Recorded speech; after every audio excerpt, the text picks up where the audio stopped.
Welcome to a very special episode of the English Talkshow. Today, we are diving deep into the world's favorite bean. I'm sitting here with a fresh cup, and the smell alone is waking me up. I can smell it from here. To be honest, I haven't had my first cup yet today, and I'm feeling a bit tired. My brain is still a little bit foggy until that first sip of caffeine hits my system. You aren't alone. For many of us, coffee isn't just a drink, it's the official start button for the day. It's a ritual that millions of people share every single morning across the globe. It really is. In English, we call it a morning ritual. It's that predictable series of events: grinding the beans, boiling the water, and finally holding that warm mug in your hands. I find that the sound of the coffee machine is like music to my ears. Even before I drink it, the sound tells my body that it's time to get ready for work. That's a psychological trigger. We associate that sound with energy.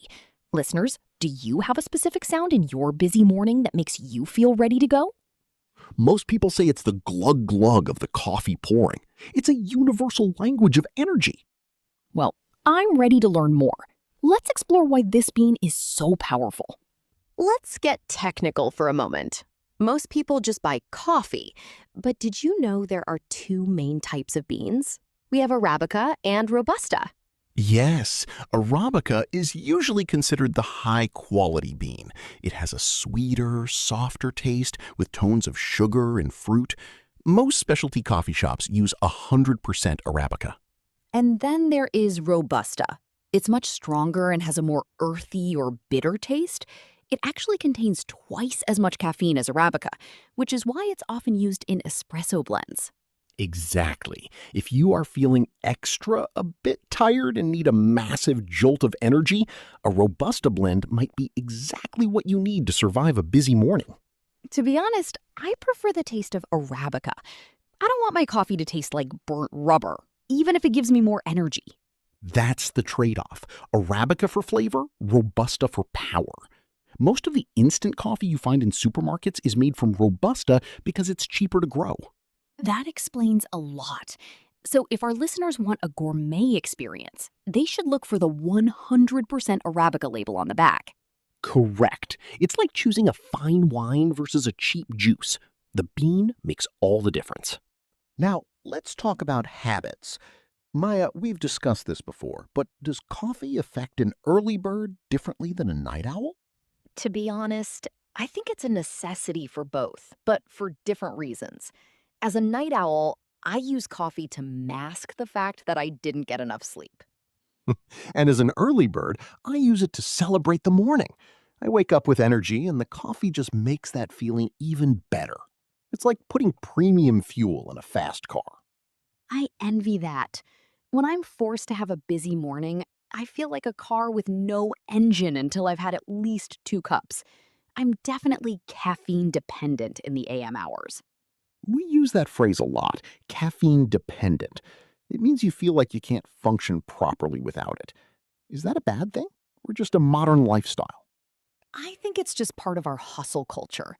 We work long hours, so we need a little help from our bean friends to stay focused and productive. True, but it's important to take a break from caffeine once in a while so your body doesn't get too used to it. We call that a caffeine detox. A detox? That sounds like a nightmare for a night owl like me. Let's look at the busy morning routine. Leo, what happens if you run out of coffee at home on a Monday morning? Oh, that is a tragedy. If I realize the jar is empty during a busy morning, my whole mood changes. I have to leave the house early just to find a cafe. I've been there. You're already running late, you're a bit tired, and then nothing. It's the ultimate test of patience. It forces you to interact with the world before you're ready. You have to stand in line, talk to the barista, and wait. Sometimes that forced social interaction is actually good for you. To be honest, sometimes the walk to the coffee shop is what actually wakes me up, more than the coffee itself. The fresh air helps clear the sleep cobwebs. Sleep cobwebs. What a great idiom. It means that confused, sleepy feeling you have right after waking up. Coffee is the broom that sweeps the cobwebs away. Exactly. And if the cafe is busy, you get to practice your patience skills. It's all part of the morning struggle. I've started keeping a backup bag of beans in the back of the cupboard just for those emergency situations. Smart move. Preparation is the key to surviving any busy morning. Let's move to the social side. Why do we always say, let's grab a coffee when we want to meet someone? Why not, let's grab a water? Because grabbing a coffee is an invitation to take a break. It implies a conversation that lasts 20 to 30 minutes. It's the perfect amount of time to catch up. It's low pressure, too. Unlike a lunch or a dinner, a coffee date is short and casual. If the conversation is boring, you can leave quickly. That's true. To be honest, I've used that excuse before. Oh, my cup is empty. I should probably get going. We call it a social lubricant, something that helps people talk more easily. The caffeine makes people more talkative and energetic. And coffee shops are designed for this. They have comfortable chairs, soft music, and that wonderful smell. It's the ultimate time to relax while still being out in the world. Do you find it easy to work in coffee shops, or are you too distracted by the people watching? I love the background hum. It helps me focus more than a silent room. Time for some honesty. To be honest, Leo, I sometimes put way too much sugar in my coffee. I know purists hate that, but I love it. I'm one of those purists. I drink mine completely black. I want to taste the bean, the soil, and the roast. Adding sugar feels like hiding the truth. But some coffee is so bitter. If I'm a bit tired, I need the sugar rush as much as the caffeine kick. It's a double boost for my brain. We call that dessert in a cup. Think of those fancy frappies with whipped cream and caramel sauce. Is that still coffee, or is it a milkshake? To be honest, it's a milkshake that makes you go zoom. I don't drink those every day, but once a week it's a nice treat. I'll stick to my bitter black coffee. I think it makes me feel tough. But I respect your sweet tooth, Maya. At the end of the day, there is no right way to drink it. If it makes you happy, it's a good cup of coffee. Agreed. Coffee is a personal journey. No judgment here. Let's talk about the workplace. Why is the coffee break so famous in office culture? Because the human brain isn't designed to focus for 8 hours straight. We need to take a break to stay productive. The coffee machine is the water cooler of the modern era. It's where all the best ideas happen. When you take a break from your screen and talk to a colleague, your brain relaxes, and often the solution to a problem just pops into your head. I find that if I don't take a break by 11 a.m., I start to feel a bit tired and my work quality goes down. A quick 5-minute coffee run is like a reset button. We call this micro-breaking, short bursts of rest to keep your energy high.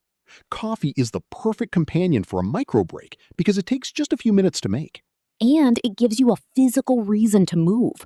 Walking to the kitchen or the cafe gets the blood flowing. It's healthy for the body and the mind. Does your office have a fancy coffee machine, or is it just a basic pot? We have a very fancy one, but to be honest, I still can't figure out how to use half the buttons. We touched on this before, but let's dive deeper. Instant coffee. Is it a convenient lifesaver or a kitchen crime? For me, it's a crime. To be honest, I can always taste the chemical process in instant coffee. It lacks the oils and the richness of fresh grounds. But think about a busy morning when you only have 2 minutes before a meeting. Instant coffee is a miracle in those moments. You just add water and boom, you're awake.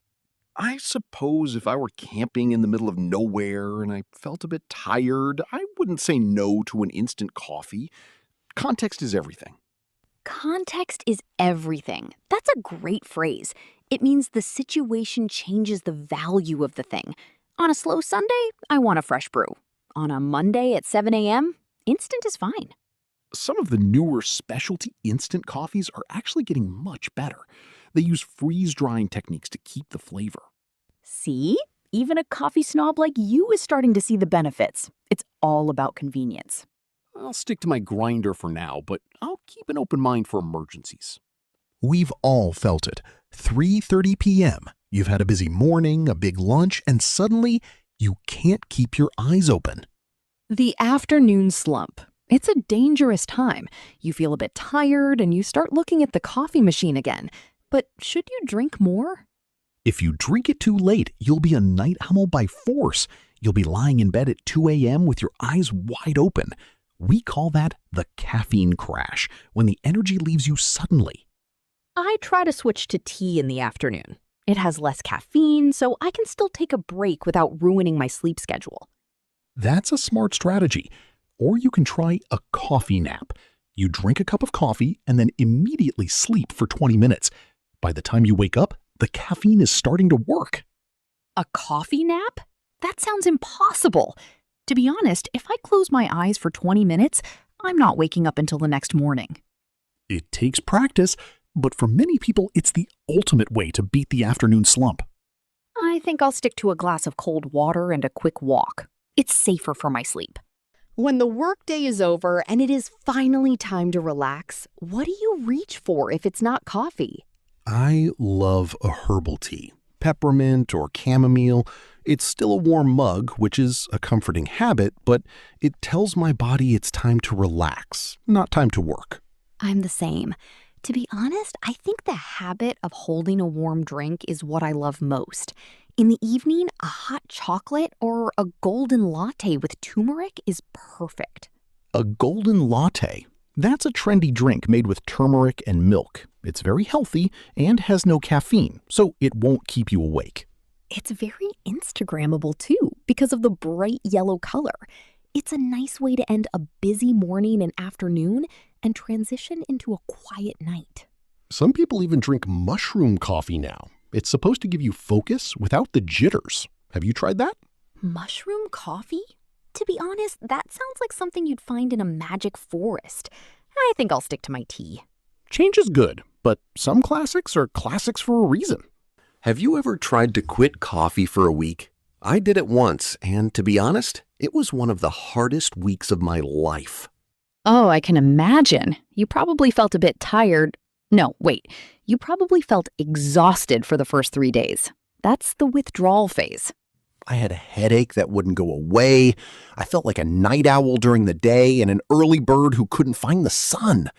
My brain just wouldn't click into gear. That's because your brain has become used to the caffeine blocking your sleepiness signals. When you stop, all those signals hit you at once. By the 4th day, I started to feel natural energy again. It was a very strange feeling. I realized I didn't need coffee to survive, but I still wanted it. That's the key difference we talked about in our other episode. Needs versus wants. We don't need coffee to live, but it certainly makes life more delicious. I went back to drinking it on the 8th day. That first cup after a week off was incredible. The flavor was so intense. Absence makes the heart grow fonder, and the coffee tastes better. Let's talk about money. Have you heard of the latte factor? It's a famous finance theory. Yes, it's the idea that if you stop buying a $5 latte every day and save that money instead, you could be a millionaire in 40 years. Does that theory make you want to stop buying coffee, or does it just make you feel guilty? To be honest, it makes me annoyed. A $5 coffee is my time to relax or my fuel for a busy morning. Is $1 million in 40 years worth giving up that daily joy? I agree. We call these small luxuries. They are small things that make a hard day feel a little bit easier. Life is about more than just a bank balance. However, if you are struggling with money, making coffee at home is a huge way to save. You can buy a whole bag of high-quality beans for the price of 3 lattes at a cafe. That's a good middle ground. You still get the coffee, but you keep your money. You can even buy a fancy travel mug so you feel like you're at a cafe. Exactly. You can be your own barista and save for a vacation at the same time. Seasonal choices. Maya, when the weather gets hot, do you switch to iced coffee or are you a hot coffee all year person? Iced coffee all the way. There is nothing better on a busy morning in July than a cold, creamy iced latte. It's refreshing and energizing at the same time. I'm a bit of a traditionalist. Even when it's 30 degrees outside, I still want my hot black coffee. I think it actually helps cool you down. I've heard that theory, but to be honest, I don't believe it. Drinking a hot liquid when I'm already sweating sounds like a nightmare. We have cold brew now, which is different from iced coffee. Cold brew is made by soaking grounds in cold water for 12 to 24 hours. It's much smoother and less acidic. I love cold brew. It has a natural sweetness. It's perfect when you want to take a break in the sun. And then there is the affogato, an espresso shot poured over vanilla ice cream. Is that a coffee or a dessert? Who cares? It's delicious. Let's just call it heaven in a bowl. Let's debunk some myths. Does coffee really stunt your growth? My grandmother always told me that. Oh, that's a total myth. There is no scientific evidence that coffee affects your height. It was probably just a story to keep kids away from the caffeine. That makes sense. What about dehydration? People say for every cup of coffee, you should drink 2 cups of water. To be honest, while coffee is a diuretic, which means it makes you go to the bathroom, it is still mostly water. It actually contributes to your daily fluid intake. So I don't have to worry about turning into a raisin if I drink 3 cups?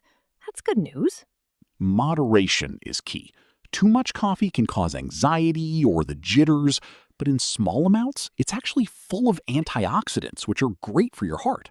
So it's actually a health drink if you don't add 10 spoons of sugar? I'll tell my grandmother that next time I see her. Exactly. Just listen to your body and don't overdo it. Well, we have reached the end of our coffee journey. Maya, do you feel more awake now after all this coffee talk? To be honest, I'm ready for that cup I was waiting for at the start of the show. Even though I was a bit tired earlier, this conversation was the perfect mental caffeine. We hope you enjoyed this deep dive. Whether you're an early bird with a black coffee or a night owl with a decaf, we appreciate you listening to the English Talkshow. We want to know, what was the most interesting thing you learned today? And what is your must-have coffee order? Tell us in the comments. Don't forget to take a break, enjoy your day, and give yourself some time to relax this evening. Subscribe for more slow, natural English conversations. We love being part of your journey to fluency. See you in the next episode. Goodbye. Bye-bye.